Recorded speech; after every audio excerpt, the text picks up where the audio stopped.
Bharat Shreshtha Bharat, while you supported Tukde of Bharat, we are the party that is standing against your Soros army that is trying to destabilize India.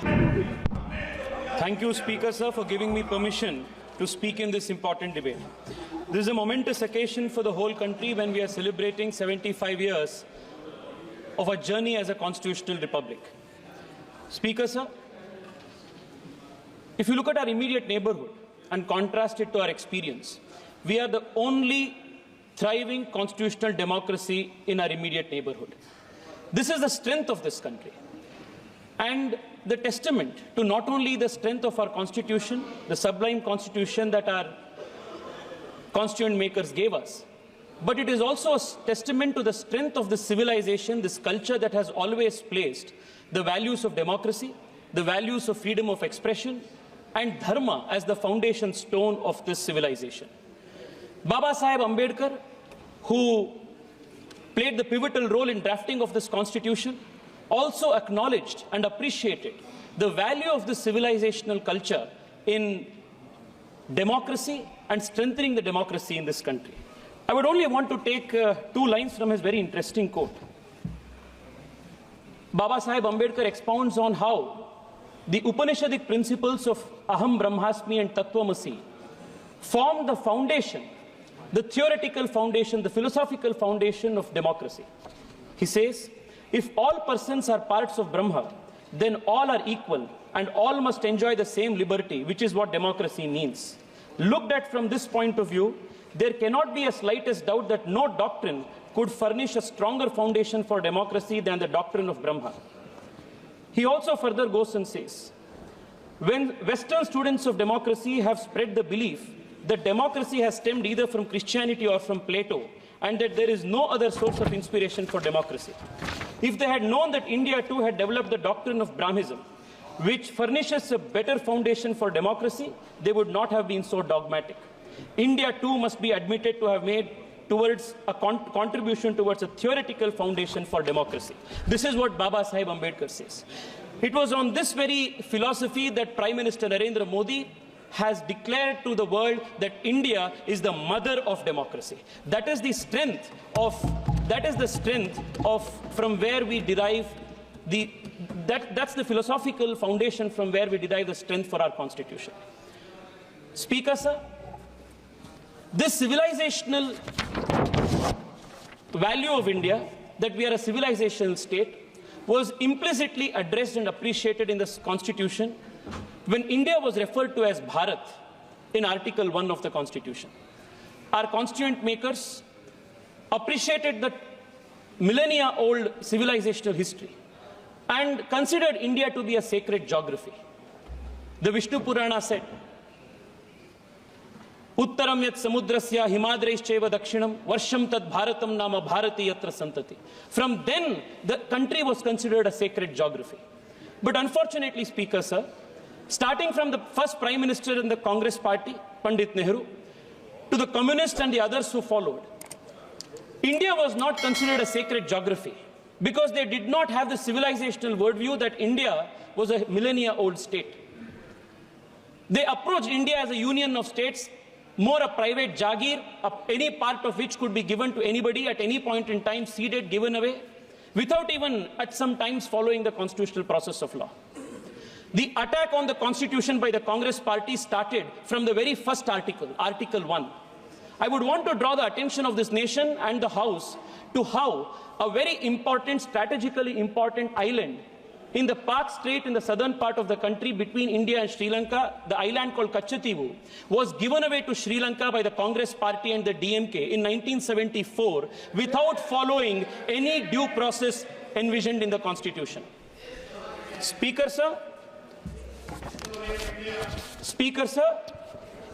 when Pandit Nehru was asked about this very important island called Kachativu, which falls in the Pak Strait, which was part of the then Madras presidency, belonging to Raja of Ramnad, Pandit Nehru says, I attach no importance at all to this little island and I would have no hesitation in giving up our claim to it.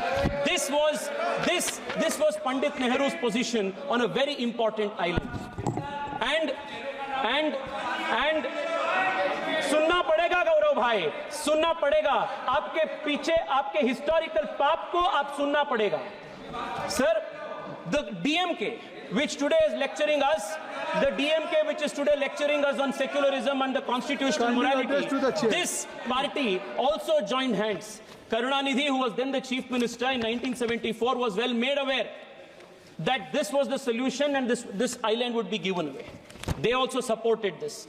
And in 1974, without bringing an amendment to the Constitution, because Article 1 and Article 3 of the Constitution mandates that if there is any change in the territory of India, that has to be brought before the Parliament. Nothing was done. Parliament was not taken into confidence. Article 1, Article 3 was not amended. Nothing was done. By a mere executive action, a very important island belonging to India was given away for political reasons by the Congress party. Sir, this was not the first instance. Lot was spoken about the basic structure of the Constitution. Parliamentary sovereignty and sovereignty of India is one of the founding principles of the nation. But the Congress party, not just in the instance of Kachativu, but even in the instance of Aksai Chin with respect to China, and more recently it was learned that the UPA government was ready to even give away Siachen to Pakistan. This is their commitment to territorial integrity of this country.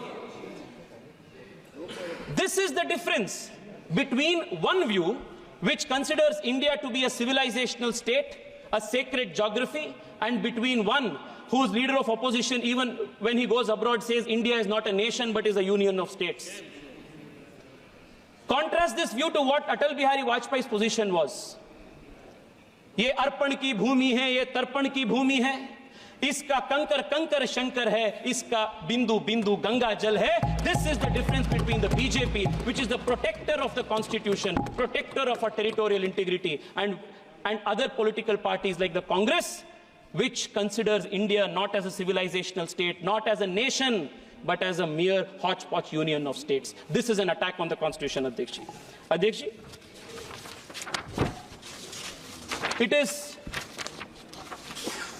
it is this difference in the philosophy of approaching the nation and the Constitution that resulted in the Congress party and its successive dynastic prime ministers attacking not just the Constitution but the very soul of this country. The forcible insertion of socialist and secular in the Indian Constitution during the 42nd Amendment was not the first attempt at introducing these two ideas in the Constitution and making the Constitution rigid. Even during the Constituent Assembly debates, a proposal was made to add socialist and secular into the country's preamble and the Constitution. And this was categorically rejected by Baba Saheb Ambedkar. And the reason why Baba Saheb Ambedkar rejected this is very telling. Baba Saheb Ambedkar, while rejecting the proposal to add socialist and secular, makes this very important observation. He says the Constitution is merely a mechanism for the purpose of regulating the work of the various organs of the state. It is not a mechanism whereby particular members or particular parties are installed in office.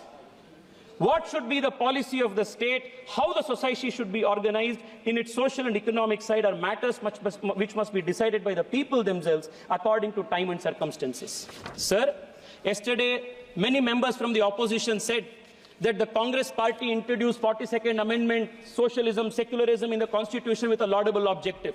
Let me tell this nation and let me tell this august house that there was no laudable objective behind that insertion.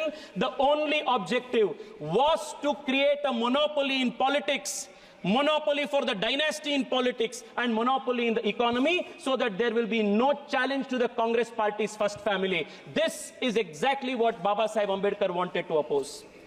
The idea was that by bringing socialism, by saying that there is going to be only one type of form of government, only one type of party, all type of competition was killed in the politics. Dynasty rule was perpetuated. And the idea was that politics would be controlled by the dynasty's monopoly and the economy in turn would be controlled by the state's monopoly. This vicious cycle Speaker, sir, kept the country poor, kept the country hungry, and kept the country backward. The cost for this thrusting of socialism, only to keep the country poor and to perpetuate the dynasty's stranglehold on the country's politics, cost the nation dear. In a paper titled The Price of Socialism, noted economist Swaminathan Iyer says that millions of children, let me read it out, Speaker, sir, that 14.5 million children would have survived, 261 million more Indians would have become literate, and 109 million more people would have risen from poverty line had we not approached our economy with this dogmatic approach. This, Speaker, sir, has been the contribution of the Congress party. Yesterday, there was a question of Arthik Nyay. I want to tell you what Arthik Nyay the country saw under, economic justice the Congress saw under, the country saw under the Congress party. Until Prime Minister Narendra Modi came, a large swaths of this country, a large population of this country did not have access to toilets. This was the kind of economic justice they had given. Close to 80% of the country's villages did not have access to electricity, and they speak of economic justice. Close to 50 crore people in this country did not have access to bank accounts, and they speak of economic justice. मैं आपको बताना चाहता हूं, नरेंद्र मोदी जी आने के बाद पहली बार देश के गरीब को आर्थिक न्याय मिला है और संवैधानिक रूप से वो मिला। अध्यक्ष जी, because Baba Saheb Ambedkar was such a staunch opponent of this Congress style of politics, Pandit Nehru declared Baba Saheb Ambedkar to be his enemy number one politically. And today, Speaker, sir, I heard my opponents from the Communist Party,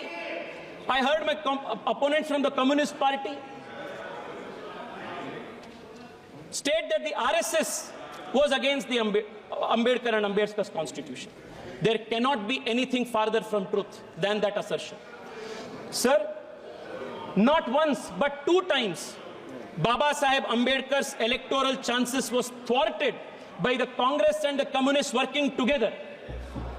And Savitri Ambedkar, in her book, Reminiscences of My Life with Ambedkar, notes that S.A. Dange, upon the instructions of Pandit Nehru, worked overtime to defeat Ambedkar in both the by-elections. Make it brief. Speaker, sir, I want to remind the nation that when Congress and the Communists were trying to defeat Ambedkar, when the Communist leader S.A. Dange gave the slogan, "Let your vote go waste, but do not make Ambedkar win," it was an RSS Pracharak Dattopan Thengdi who was working to make Ambedkar win in the election as his election agent. These historical truths have to be brought up. Speaker, sir, for a very long time, a big hypocritical drama has been conducted in this country where those who are the attackers of the Constitution have posed themselves as the champion of the Constitution. And this hypocrisy must be exposed, Speaker, sir. For a very long time, this hypocrisy has continued. But those who have perpetrated innumerous attacks on the Constitution, destroy the very soul of the Constitution, these people today are posing as the champions, as the protectors of the Constitution. Speaker, sir, the very first attack. Speaker, sir, in a few minutes I will conclude, but this hypocrisy must be exposed. Speaker, sir, the DMK gave us big lectures here on secularism. Their leaders speak of eradicating Sanatana Dharma, and we should listen to these speeches of secularism from them. The DMK leaders, the leaders from the DMK, Speaker, sir, are speaking about constitutional morality. On 26 November 1957, their fountainhead of inspiration, Periyar, burnt the Constitution, and 200 of those followers were arrested. And from these people, we have to learn lessons of constitutional history and morality.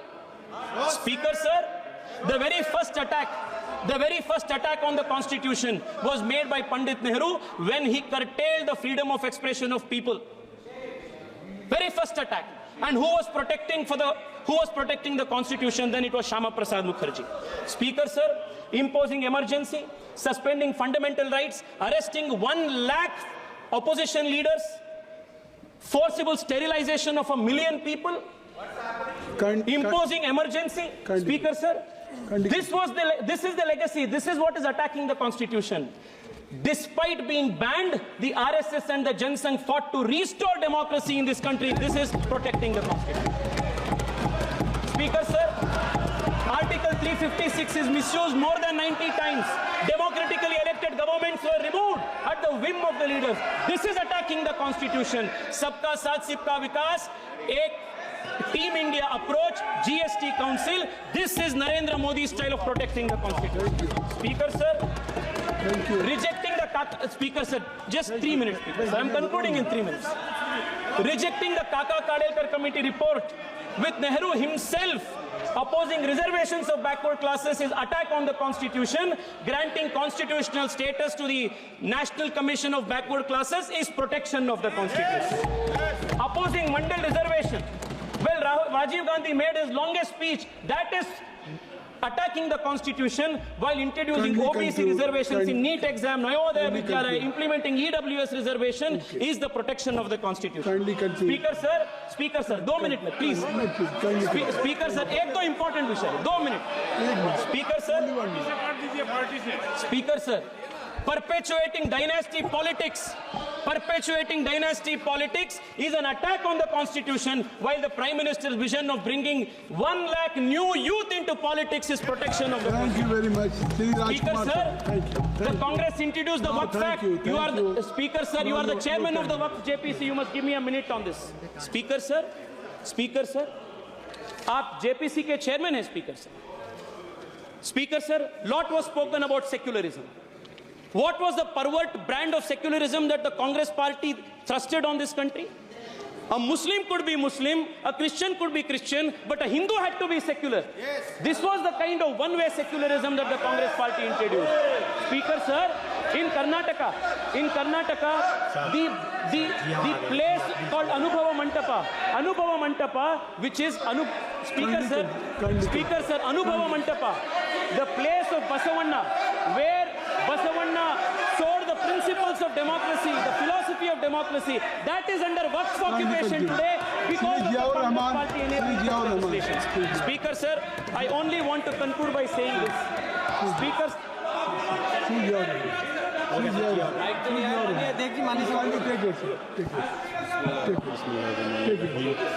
माननीय सभापति जी, संविधान पर चर्चा पर बोलने के लिए मौका देने के लिए आपका बहुत बहुत शुक्रिया।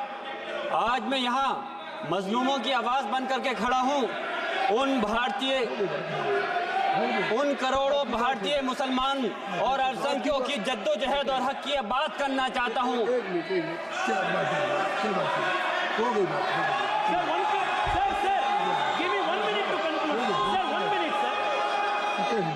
मैं अब ये आवाज आप 1 मिनट लीजिए, कंक्लूड करने के लिए। माननीय सभापति जी, मैं आपका बहुत बहुत शुक्रिया अदा करता हूँ मुझे बोलने का मौका दिया। Democracy when you imposed emergency.